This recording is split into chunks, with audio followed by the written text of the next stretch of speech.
ಸ್ನೇಹಿತರೆ ನಮಸ್ಕಾರ. ನಾನು ನಿಮ್ಮ ಪ್ರೀತಿಯ ಜನಸ್ನೇಹಿ ಯೋಗೇಶ್. ಈ ಭೂಮಿ ಮೇಲೆ ದುಡ್ಡಿದ್ದವರು ಯಾರು ಬೇಕಾದ್ರೂ ಸೈಟ್ ತೊಗೊಂಡು ಮನೆ ಕಟ್ಬೋದು. ಆದರೆ ಸ್ವರ್ಗ ಕಟ್ಟಬೇಕು ಅಂದರೆ ನಿಜವಾಗ್ಲೂ ಭಗವಂತನ ಆಶೀರ್ವಾದ ಇರಲೇಬೇಕು. ಸೊ ಈ ಮಾತು ನನ್ನ ಬಾಯಲ್ಲಿ ಯಾಕೆ ಬರ್ತಾ ಇದೆ ಅಂತ ನಿಮ್ಗೆಲ್ರಿಗೂ ಕೂಡ ಗೊಂದಲ ಸೃಷ್ಟಿ ಆಗ್ಬೋದು ಅಥವಾ ಗೊಂದಲ ಅನ್ನಿಸ್ಬೋದು. ಪ್ರತಿಯೊಬ್ಬರು ಕೂಡ ಈ ವಿಡಿಯೋನ ಕಂಟಿನ್ಯೂ ಆಗಿ ನೋಡಿ, ನಿಮ್ಗೊಂದು ಅರ್ಥ ಸಿಗುತ್ತೆ. ಜೊತೆಗೆ ಸ್ವರ್ಗನ ಭೂಮಿ ಮೇಲೆ ಕಟ್ಟಬಹುದಾ ನಾವು ಕೂಡ ಅನ್ನೋದನ್ನ ಅಂದರೆ ಈ ಭೂಮಿ ಮೇಲೆ ಸ್ವರ್ಗನ ನಾವು ಕೂಡ ಕಟ್ಬೋದು ಅನ್ನೋದಕ್ಕೆ ಒಂದು ಉದಾಹರಣೆ ಆಗಬಹುದು ಅಂತ ನಾನು ಭಾವಿಸ್ತೀನಿ.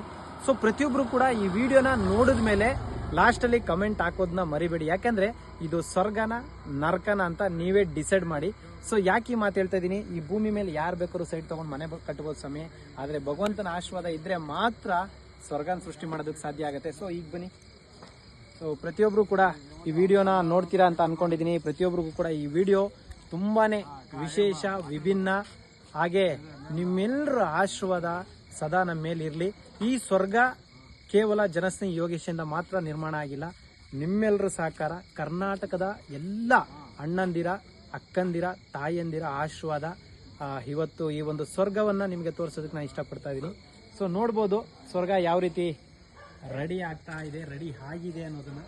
ಸೊ ಯಾಕೆ ಈ ಮಾತು ನನ್ನ ಬಾಯಿಂದ ಬರ್ತಾ ಇದೆ, ನಾನು ಯಾಕೆ ಇದನ್ನು ಸ್ವರ್ಗ ಅಂತ ಹೇಳ್ತಾ ಇದ್ದೀನಿ? ಈ ಕಲಿಯುಗದಲ್ಲಿ ಸ್ವರ್ಗ ನಿರ್ಮಾಣ ಮಾಡೋದು ಅಷ್ಟು ಈಸಿನಾ? ಆದರೆ ಇವತ್ತು ನಿಜವಾಗ್ಲೂ ಸ್ವರ್ಗ ನಿರ್ಮಾಣ ಆಗಿದೆ ಅಂತ ನಾನು ಭಾವಿಸ್ತೀನಿ. ಅದೆಲ್ಲ ನಿಮ್ಮ ಆಶೀರ್ವಾದದಿಂದ. ಸೊ ಬನ್ನಿ, ಸ್ವರ್ಗದ ಒಳಗಡೆ ಏನೆಲ್ಲ ಇದೆ, ಯಾಕೆ ಈ ಸ್ವರ್ಗ ಈ ರೀತಿ ಶೃಂಗಾರ ಆಗಿದೆ ಅನ್ನೋದನ್ನ ನಿಮಗೆ ತೋರಿಸೋದಕ್ಕೆ ನಾನು ಇಷ್ಟಪಡ್ತೀನಿ. ಸೊ ಮೊದಲನೇದಾಗಿ ಬರೋದಾದರೆ ಕಂಪ್ಲೀಟ್ ಆಗಿ ಸ್ವರ್ಗದ ಮುಂದೆ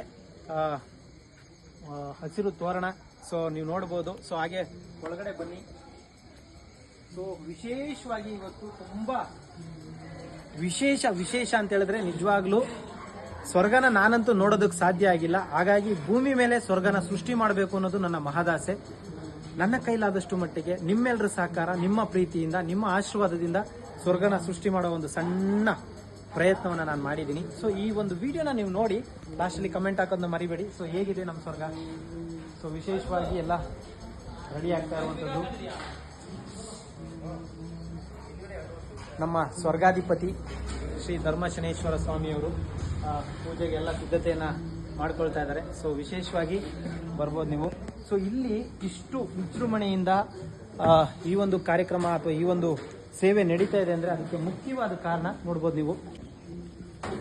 ಈ ಒಂದು ಕಾರ್ಯ ನಡೀತಾ ಇದೆ ಅಂದರೆ ಅದಕ್ಕೆ ಮುಖ್ಯವಾದ ಕಾರಣ ಶ್ರೀ ಧರ್ಮಶನೇಶ್ವರ ಸ್ವಾಮಿಯವರು ಇಲ್ಲೇ ಇದ್ದಾರೆ.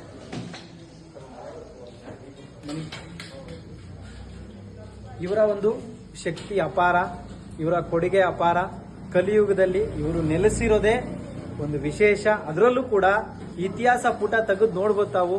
ಒಂದು ಅನಾಥಾಶ್ರಮದಲ್ಲಿ ಪ್ರಪ್ರಥಮ ಬಾರಿಗೆ ಶ್ರೀ ಧರ್ಮಶನೇಶ್ವರ ಸ್ವಾಮಿಯವರು ನೆಲೆಗೊಂಡಿರೋದು. ಈ ಕಲಿಯುಗದಲ್ಲಿ ಅಧರ್ಮ ಅನ್ನೋದು ಯಾವ ರೀತಿ ತಾಂಡವಾಡ್ತಿದೆ ಅನ್ನೋದು ನಿಮಗೆ ಗೊತ್ತು. ಮೋಸ, ದಗ, ವಂಚನೆ, ಇನ್ನೂ ಅನೇಕ ರೀತಿಯ ವಂಚನೆಗಳು ನಡೀತಾ ಇದೆ ಈ ಕರ್ನಾಟಕದಲ್ಲಿ, ಈ ದೇಶದಲ್ಲಿ. ಅದನ್ನೆಲ್ಲವನ್ನು ಹೋಗಲಾಡಿಸುವಂತ ಒಂದು ಸಣ್ಣ ಪ್ರಯತ್ನ ನಾವು ಮಾಡ್ತಾ ಇದೀವಿ ಅಂತ ಅನ್ಕೊಂಡಿದೀನಿ. ಸೊ ವಿಶೇಷವಾಗಿ ಈ ಸ್ವರ್ಗದಲ್ಲಿ ಸಾಕಷ್ಟು ಜನ ದೇವರ ಮಕ್ಕಳಿದ್ದಾರೆ. ದೇವರ ಮಕ್ಕಳು ಅಂದ್ರೆ ಯಾರು ಗೊತ್ತಾ? ಭಗವಂತನಿಗೆ ಯಾರು ಇಷ್ಟ ಆಗ್ತಾರೋ ಅವರು ದೇವ್ರ ಮಕ್ಕಳು.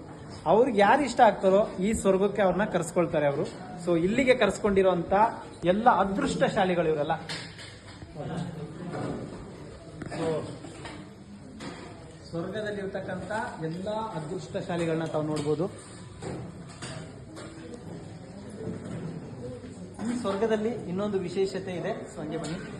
ಈ ಸ್ವರ್ಗದಲ್ಲಿ ಇನ್ನೊಂದು ವಿಶೇಷತೆ ಏನಪ್ಪಾ ಅಂದ್ರೆ ಎಲ್ಲ ತಾಯಂದ್ರು, ಅಪ್ಪಂದ್ರು, ನಾವೆಲ್ಲ ಕೂಡ ಒಂದೇ ತಾಯಿ ಕುಟುಂಬದ ರೀತಿಯಲ್ಲಿದ್ದೀವಿ. ಎಲ್ಲರೂ ಕೂಡ ದೊಡ್ಡಪ್ಪ, ಚಿಕ್ಕಪ್ಪ, ಮಾವ, ಬಂಧು ಬಳಗ.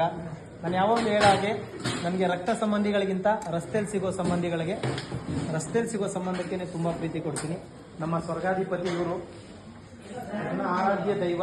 ಕಲಿಯುಗದಲ್ಲಿ ನಾವು ನಿಜವಾಗ್ಲೂ ದೇವರನ್ನಂತೂ ನೋಡೋದಕ್ಕೆ ಸಾಧ್ಯವೇ ಇಲ್ಲ, ನಾವು ನೋಡೂ ಇಲ್ಲ. ಆದರೆ ನಡೆದಾಡುವ ದೇವರು ಶ್ರೀ ಶಿವಕುಮಾರ ಸ್ವಾಮಿಯವರು ಈ ಭೂಮಿ ಮೇಲೆ ಇದ್ರು, ಓಡಾಡಿದ್ರು ಅನ್ನೋದಕ್ಕೆ ನಿಮಗೂ ಗೊತ್ತಿದೆ, ನನಗೂ ಗೊತ್ತಿದೆ. ಹಾಗಾಗಿ ಇವರನ್ನ ನಡೆದಾಡುವ ದೇವರು ಅಂತ ಹೇಳ್ತೀನಿ. ಹಾಗೆ ಈ ಸ್ವರ್ಗಕ್ಕೆ ಅಧಿಪತಿ ಇವರು. ಇಲ್ಲಿರ್ತಕ್ಕಂಥ ಎಲ್ಲ ದೇವರ ಮಕ್ಕಳ ಆಶೀರ್ವಾದ, ಯೋಗಕ್ಷೇಮ, ಪ್ರಸಾದ ಎಲ್ಲವನ್ನ ಇವರೇ ನೋಡ್ಕೊಳ್ತಾ ಇರೋದು. ಸೊ ನಾವು ಕ್ಷಣಿಕ ಅಷ್ಟೇ, ಒಬ್ಬ ಕೆಲಸದವರ ರೀತಿಯಲ್ಲಿ ನಾನು ಒಂದು ಸೇವೆಯನ್ನು ಮಾಡ್ತಾ ಇದ್ದೀನಿ.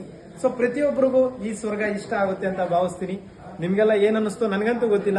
ಆದ್ರೆ ಪ್ರತಿಯೊಬ್ರು ಕೂಡ ಕಮೆಂಟ್ ಮುಖಾಂತರ ನಿಮ್ಮ ಉತ್ತರವನ್ನ ತಿಳಿಸಿ. ಎಲ್ರಿಗೂ ಒಳ್ಳೇದಾಗ್ಲಿ. ಜೈ ಹಿಂದ್, ಜೈ ಕರ್ನಾಟಕ ಮಾತೆ. ಶನೇಶ್ವರ ಒಳ್ಳೇದ್ ಮಾಡ್ಲಿ.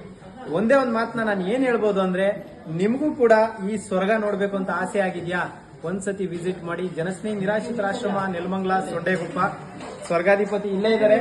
ಆಶೀರ್ವಾದ ಪಡ್ಕೊಳ್ಳೋದಕ್ಕೆ ಯಾಕೆ ನೀವು ಲೇಟ್ ಮಾಡ್ತಾ ಇದ್ದೀರಾ? ಸೊ ಬನ್ನಿ, ಇಲ್ಲಿರ್ತಕ್ಕಂಥ ದೇವ್ರ ಮಕ್ಕಳ ಆಶೀರ್ವಾದ, ಶನೇಶ್ವರ ಸ್ವಾಮಿಯವರ ಆಶೀರ್ವಾದ, ಇಲ್ಲಿರ್ತಕ್ಕಂಥ ಸ್ವರ್ಗಾಧಿಪತಿ ಶ್ರೀ ಧರ್ಮಶನೇಶ್ವರ ಸ್ವಾಮಿಯವರ ಆಶೀರ್ವಾದ, ಎಲ್ಲದಕ್ಕಿಂತ ಹೆಚ್ಚಾಗಿ ಇಲ್ಲಿರ್ತಕ್ಕಂಥ ಶ್ರೀ ಶಿವಕುಮಾರ ಸ್ವಾಮಿಯವರ ಆಶೀರ್ವಾದನ ಪಡ್ಕೊಳ್ಳಿ. ಎಲ್ರಿಗೂ ಒಳ್ಳೇದಾಗ್ಲಿ. ಜೈ ಹಿಂದ್, ಜೈ ಕರ್ನಾಟಕ ಮಾತೆ. ಶನೇಶ್ವರ ಒಳ್ಳೇದ್ ಮಾಡ್ಲಿ. ನಮಸ್ಕಾರ.